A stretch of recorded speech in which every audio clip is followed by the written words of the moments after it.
Hello दोस्तों, जैसा कि आपको पता है कि एपीएससी और एओयू का नोटिफिकेशन आ चुका है। ये वीडियो मैं सिर्फ इसलिए डाल रहा हूँ ताकि आपको ये क्लियर हो जाए कि फॉर्म कैसे भरना है। देखिए, फॉर्म तो आपने आज तक ढेरों भरे होंगे, बहुत से होंगे जिनके लिए पहला होगा, लेकिन मोस्टली बंदे ऐसे होते हैं जो कई बार फॉर्म भर चुके हैं। तो इसमें कुछ अलग नहीं है, लेकिन कुछ बारीक बातों का ध्यान रखना है, क्योंकि हम सिर्फ फॉर्म भरने तक सीमित नहीं है, हमें नौकरी भी चाहिए।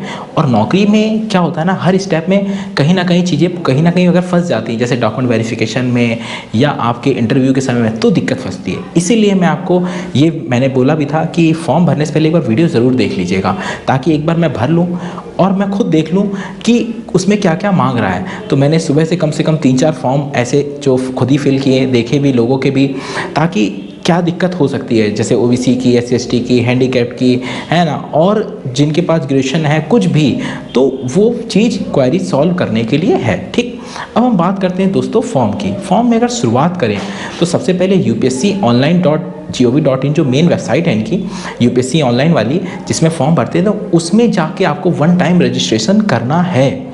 वन टाइम रजिस्ट्रेशन देखिए दोस्तों, जैसे कि स्टेट पीसीएस ने भी कर दिया यूपी में, ऐसे यूपीएससी ने भी वन टाइम रजिस्ट्रेशन कर दिया है। ये सभी को करना है।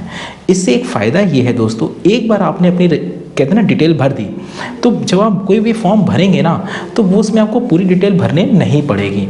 सेम यही चीज़ यहाँ पे भी दोस्तों, वन टाइम रजिस्ट्रेशन जो है आप सभी को पहले तो करना है। अगर किसी ने नहीं किया तो पहले वो करा जाएगा। ठीक, उस वन टाइम रजिस्ट्रेशन में आपका नाम, फादर नेम, मदर नेम, है ना, आपकी लोकेलिटी, एड्रेस, सारी चीज़ें, जो कुछ भी आपकी डिटेल है वो आपको भरने पड़ेंगी। ठीक है, तो आपको खाली ये करना है दोस्तों, उसमें आपकी हाई स्कूल की, ग्रेजुएशन की, सब कुछ। तो आप एक बार ओवरऑल, जैसे आप डिटेल देख भी सकते हैं, ओवरऑल वन टाइम रजिस्ट्रेशन में पहले रजिस्ट्रेशन कर लीजिए।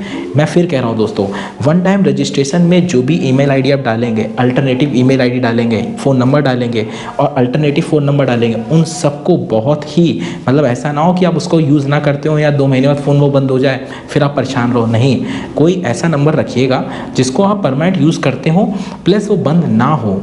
ठीक है, और किसी दूसरे का भी, अपने ही दोनों नंबर मत डालिएगा, किसी दूसरे की भी ईमेल आईडी और फ़ोन नंबर अल्टरनेटिव में डाल दीजिएगा। इससे क्या होता है, कभी कभी आपका फ़ोन बंद हो गया या पासवर्ड नहीं आ पा रहा है या ओटीपी नहीं आ रहा है, तो दूसरे के में भी हो जाता है, क्योंकि अल्टरनेटिव दिया हुआ है। ठीक, तो आपको सबसे पहले वन टाइम रजिस्ट्रेशन कर लेना है। ठीक है, जैसे ही आपका वन टाइम रजिस्ट्रेशन हो जाएगा तो आपको एक रजिस्टर्ड मेल आईडी मिलेगी जो आपने डाली होगी, प्लस एक फ़ोन नंबर मिलेगा। ठीक, उस मेल आईडी या फ़ोन नंबर के बिहाफ पे आप मेन पेज पर आएंगे ओटीआर वाले में, उसमें आपसे रजिस्ट्रेशन आपका हो चुका होगा तो कहेगा ऑलरेडी लॉगिन, जिनका रजिस्टर्ड है उसमें आप अपना आईडी, जैसे कोई भी ईमेल आईडी या फ़ोन नंबर डालेंगे, ओटीपी जनरेट में क्लिक करेंगे तो ओटीपी आपके उस फ़ोन नंबर या जो आपने मेल डाली होगी उस मेल पे आएगा। ठीक है, उसमें थोड़ा समय लग जाता है, कभी कभी जो नीचे समय चल रहा होता है वो ओवर होने के जाने के बाद भी आ जाता है, क्योंकि वो 2 मिनट तक वैलिड रहता है। फिर आप उसको डालिए, डालने के बाद आपका मेन पेज पूरा खुल जाएगा, जो आपकी एक पूरी की पूरी प्रोफाइल है। ठीक, उसमें अगर आपने कोई भी फॉर्म डाला है तो साइड में दिखाएगा, राइट साइड में, कि अभी आपने सिविल सर्विसेज का डाला है, क्या डाला है, क्योंकि ये पूरी कॉमन आईडी दे दी गई सबको, ताकि हर कोई आराम से फॉर्म फिल कर सके। ठीक, अब आपको साइड में मान लीजिए दिख रहा है या नहीं दिख रहा है, तो इसके लिए परेशान मत होइए, आप सीधे लेटेस्ट नोटिफिकेशन में क्लिक करिए। उसी टैब में जब आप लेटेस्ट नोटिफिकेशन में जाएंगे तब आपको दिखा देगा कि कौन कौन सी वैकेंसीज आई हुई हैं। जैसे उसमें दिखा रहा है यूपीएससी सिविल वाली भी, ठीक, एओयू और एपीएससी की भी दिखा रहा है। एओयू और एपीएससी आपको मान लो फिल करना है। ठीक, तो ये दोनों एक ही टैब से हैं, कोई अलग अलग नहीं है, एक ही टैब से हैं। ठीक, तो अब आपको इसी वाले टैब में ऑप्शन होगा पार्ट 1 पार्ट 2 रजिस्ट्रेशन। ठीक है, तो उसमें ऊपर ऑप्शन भी है ओटीआर एडिट करने का भी, तो आपको ओटीआर जो है वो ठीक है, कोई इशू तो है नहीं, आप भर चुके हैं, तो आप पार्ट 1 को फिल करिए। ठीक, पार्ट 1 में जैसा कि आप देख सकते हैं कि पूरा आपसे बेसिक डिटेल आपकी वो वहाँ पे दी होगी, कुछ भी आपको ऐसा नहीं है कि कुछ एक्स्ट्रा भरना होगा। हाँ, लेकिन भरना क्या होगा इसमें, जो भी आपकी बेसिक डिटेल है वो तो पड़ी हुई है। अब इसमें आपसे पूछेगा कि अगर आप ओबीसी हैं, एससी हैं, जनरल हैं, ईडब्ल्यूएस हैं, ठीक है, प्लस पीएच हैं, तो जो भी है वो आपको भरना है। अब इसमें जो सबसे इम्पॉर्टेंट बात है दोस्तों वो ये है कि इसमें जो लिखा हुआ है साफ साफ, कोई भी सर्टिफिकेट अगर आप लगाते हैं ओबीसी का, एससी/एसटी का, तो वो ये कह रहा है कि फॉर्म फिलिंग की लास्ट डेट के पहले का होना चाहिए। कहने का मतलब 17 मार्च 2023 जो लास्ट डेट है उसके पहले का इसको चाहिए। ठीक, तो आपके अगर किसी के पास नहीं है या बहुत ज़्यादा पुराना हो गया तो बनवा लो। और इसमें ऐसा नहीं है कि इस डेट तक का ही मान्य होगा, तो इसीलिए घबराने की ज़रूरत नहीं है। अगर आपके पास 2020 का भी है, 18 का भी है, तो आप भर सकते हो फॉर्म, भरने में कोई इशू नहीं है ना। वो कह रहा है कि इस डेट तक का ही चाहिए, उसने सिर्फ एक बात कही है कि 17 मार्च 2023 के पहले का बना हो बस। तो मैं आपसे लेकिन एक सजेशन दूंगा कि आप लोग अगर जिसका भी 3 साल या से पुराना हो वो बनवाने के लिए बोल दें, ठीक है। तब तक आप इसको फॉर्म फिल कर दीजिए, वो आपको नहीं रोक रहा है, लेकिन आप बनवा जरूर लीजिए ताकि आपके पास वो भी रहेगा, लेटेस्ट वाला भी रहेगा, ठीक है। तो मेन चीज़ जो पूरे फॉर्म का जिस्ट है वो यही है सर्टिफिकेट वाले में, ठीक है। अब फ़ी की बात है तो फ़ी में क्या है कि वो सिर्फ ओबीसी और जनरल वालों से ही फ़ीस ली जा रही है। और फीस भी क्या है, जैसे अब उसमें टैब में है, जैसे आपको अगर सिर्फ अकाउंट ऑफिसर भरना है तो आप अकाउंट ऑफिसर की फ़ीस जमा कर सकते हैं, सिर्फ एपीएफसी भरना है तो एपीएफसी जमा कर सकते हैं। दोनों की फ़ीस सेपरेट 25 है। अगर दोनों को मिला के भरना है तो उसमें तीसरा ऑप्शन है एपीएफसी एंड एओयू बोथ, तो उसको आप सिलेक्ट करेंगे तो आपसे 50 रुपये चार्ज ले लेगा, ठीक, ओके। अब उसके बाद दोस्तों जब आप ओके करके फाइनल कर देंगे, सबमिट कर देंगे, फिर आपका पार्ट 1 रजिस्ट्रेशन कंप्लीट हो जाएगा। पार्ट 1 करने के बाद दोस्तों फिर आपको वापस आना पड़ेगा ऊपर राइट साइड में लेटेस्ट नोटिफिकेशन में। लेटेस्ट नोटिफिकेशन जैसे आप क्लिक करेंगे तो फिर आपकी मेन पेज खुल जाएगी, ठीक है। जहाँ पे आपको एपीएफसी का और आईएएस वाला दिखा रहा था, तो वहीं पे आपको दोस्तों पार्ट 1 भर चुका होगा तो आपको दिखाएगा रेड से कि पार्ट 2 खाली, जिसमें आपको फ़ोटो अपलोड करनी है, सेंटर चूज़ करना है, ये फिर आप वहाँ जाके फ़ोटो चूज़ कर लीजिएगा, जिसमें आपको कोई भी एक आपकी आधार ना पासपोर्ट कुछ भी आपका हो, एक आईडी डालनी रहेगी, प्लस आपको photo simple passport size photo और एक सिग्नेचर वाली, ठीक, ये तीनों अपलोड हो जाएगा। फिर आपको सेंटर चॉइस का ऑप्शन दिया जाएगा, आपका सेंटर हो जाएगा, ठीक, ओके दोस्तों। तो इस तरह से पूरा का पूरा फॉर्म रहेगा। मैं आपसे फिर कह रहा हूँ दोस्तों, ओटीआर बनाने के बाद, ठीक है, फॉर्म फिल कर लीजिएगा। फॉर्म फिल करने के बाद पेमेंट भी कर लीजिएगा। और पेमेंट करने के बाद दोस्तों एक चीज़ का ध्यान रखिएगा कि जैसे आज आपने फॉर्म भरा है तो कल अगले दिन या एक दिन बाद एक बार दोबारा से लॉगिन करके देख लीजिएगा कि कहीं कोई दिक्कत तो नहीं आ गई। मान लीजिए फॉर्म भर दिया, कभी कभी क्या होता है सर्वर ले लेता है, बाद में कहीं कहीं कैंसिल हो जाता है या अंडर प्रोसेस में कुछ गड़बड़ हो जाती है, तो एक बार रीचेक जरूर कर लीजिएगा कि सब कुछ सही है कि नहीं है। फिर वहाँ जाके एप्लीकेशन अपना डाउनलोड कर लीजिए कि भैया हमने फॉर्म भर लिया है। जिनको एपीएफसी का भरना है वो एपीएफसी का, जिनको एओयू और एपीएफसी दोनों भरना है वो दोनों भर सकते हैं, ठीक। अब जो मैंने टेलीग्राम चैनल पर डाली भी हुई थी कि क्या क्या ध्यान रखना है, तो देखिए दोस्तों जो बेसिक बातें ध्यान रखने वाली हैं वो ये हैं कि आपकी हाई स्कूल में क्या डिटेल है, आपके फादर का नेम क्या है, आपके इंटर में आपकी आगे वाली मार्कशीट में क्या है, तो इन सब चीज़ों को ध्यान में रख के भरिएगा। हड़बड़ी में ये मत करिएगा कि कहीं बीच बीच में पता चला फादर के नेम में कुमार है, वहाँ पे नहीं है, पता चला सिर्फ नाम लिखा है सरनेम नहीं लिखा है, तो ये गलती ना करिएगा।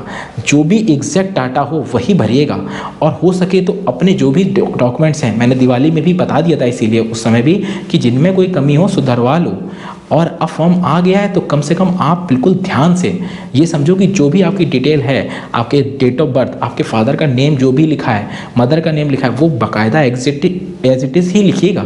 अगर कहीं कुछ छूट गया है, वाकई में कम नहीं था, तो आप उसके लिए एक एफिडेविट चीज़ें बनवा लीजिएगा या उससे सपोर्टिंग कोई डॉक्यूमेंट रख लीजिएगा, हाँ यही फादर है, इनका ये नाम है, इसमें ये है, लेकिन ये है, विद फोटो प्रूफ जो आईडी होती है उसको रखिएगा। इससे क्या होगा कि आपको फ्यूचर में कहीं कोई दिक्कत नहीं आएगी। तो इसीलिए मैं कह रहा हूँ दोस्तों, फॉर्म भरने में जो कहते हैं ना, बहुत सावधानी बरतिएगा, किसी भी तरह कोई हड़बड़ी मत करिएगा। और मैं आपको फिर बता दूँ बेसिक चीज़ें सारी, इसमें एपीएफसी और एओयू 2 पोस्ट है। इसमें जो अलग है, एपीएफसी जो है इसमें जर्नलिस्ट 35 मांगी गई है, एओयू में जर्नलिस्ट 30 मांगी गई है। जो एज की छूट है दोस्तों वो सेंट्रल गवर्नमेंट के एम्प्लॉय को 5 साल की है, ठीक। इसके अलावा जो ईपीएफओ के एम्प्लॉय है उनको भी 5 साल की है, ठीक। ऐसा नहीं कि जो अदर सेंट्रल गवर्नमेंट में है, मतलब जो नहीं है वो इनको छूट मिलेगी, उनको नहीं मिलेगी। सिर्फ सेंट्रल गवर्नमेंट और यूनियन टेरिटरीज़ के एम्प्लॉय को प्लस ईपीएफओ के एम्प्लॉय को 5 साल की छूट है, बस, बाकी किसी को छूट नहीं है। तो बाकी के लिए जनरल रूल जो लगता है, जैसे ओबीसी को 3, एससी को 5, यही रूल लगेगा। तो आपको जो जनरल की एज है वो है 35 एपीएफसी में, एओयू की 30 साल है। दोनों में सिंपल ग्रेजुएशन मांगा गया है और ग्रेजुएशन वो भी पास आउट, परस्यूइंग नहीं, पास आउट मांगा गया है। तो जो ग्रेजुएशन कंप्लीट कर चुके हैं बस वही फॉर्म डाल सकते हैं, ठीक है। इसके अलावा दोस्तों जो इस पहला चरण है, पहले चरण में 120 क्वेश्चन होंगे, ठीक। 120 क्वेश्चन सब इक्वल मार्क्स के होंगे, 1/3 माइनस मार्किंग होगी और 300 नंबर का पेपर होगा। दोनों में सेम चीज़ है, ठीक है। दोनों का पेपर अलग अलग होगा, ठीक है। दोनों का पेपर ऑफलाइन होगा, मतलब पेन पेपर वाला होगा, ठीक है। उसके बाद जब ये हो जाएगा फिर इंटरव्यू होगा। इंटरव्यू 100 नंबर का होगा। दोनों का जो वेटेज है वो 75-25 होगा। जो कट ऑफ बनेगी ना वो दोनों को मिला करके बनेगी भैया, इधर के 300 ये 100, तो टोटल 400 में कट ऑफ बनेगी। ठीक है, जो कट ऑफ जैसे लास्ट टाइम जो गई थी वो अभी जो हुआ था उसमें मान लीजिए 100 में 63 गई थी। ठीक, इसके पहले जो 2017 वाला हुआ था उसकी 100 में 49.5 गई थी जनरल की। ठीक, बहुत कम गई थी, आधे पे कम, क्योंकि पेपर टफ था। इसके पहले जो हुआ था एपीएससी वाला वो 66.5 गई थी। ठीक है, 100 में बता रहा हूँ मैं, इसको आप 300 के हिसाब से 3 गुना कर लीजिएगा। ठीक, इसलिए कहीं कभी कभी क्या होता है, कहीं कहीं 100 लिख दिया जाता है रिटर्न का नंबर, कहीं कहीं 300 लिख दिया जाता है। तो आपको घबराना नहीं है, वो ऐसा चीज़ उसको 3 गुना मान लिया जाता है, क्योंकि 75-25 रेशियो को मेंटेन करने के लिए। ठीक है, ये चीज़ें बारीक बातें हैं जो आपको मैंने बता दी हैं। अब आपको सिर्फ करना क्या है दोस्तों, पहले अच्छे से फॉर्म भरिए।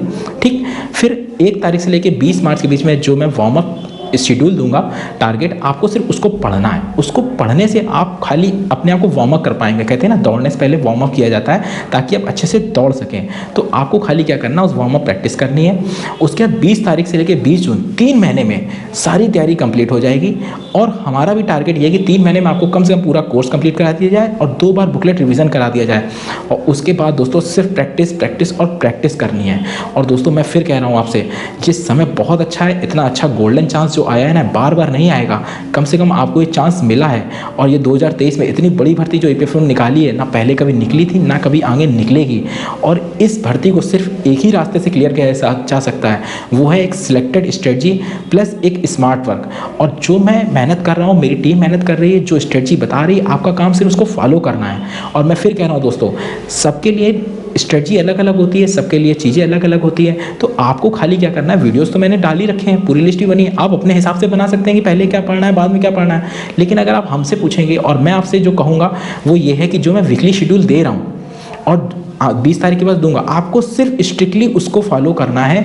जो शेड्यूल में लिखा है वो क्लास लेनी है, जैसे दिया जा रहा है वैसे ही करना है। मैं फिर आपसे कह रहा हूँ दोस्तों, आप सिर्फ पढ़ो, बाकी मेहनत हम पे छोड़ो। और जैसा कि मैंने बताया आपको, 21,000 MCQs आपको मिल रहे हैं, जो हिंदी में अलग हैं, इंग्लिश में अलग हैं।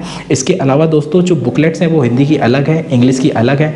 पूरे के पूरे डिजिटल बोर्ड में क्लासेस मिलेंगी। बस मैं आपसे दोस्तों यही कहना चाहता हूँ कि जल्द से जल्द फॉर्म भरिए और फिर बस लग जाइए, ताकि फिर कहते हैं ना, सिर्फ एक दिन एक एग्ज़ाम और आपकी ज़िंदगी बदल सकती है। ठीक है दोस्तों, बेस्ट ऑफ लक।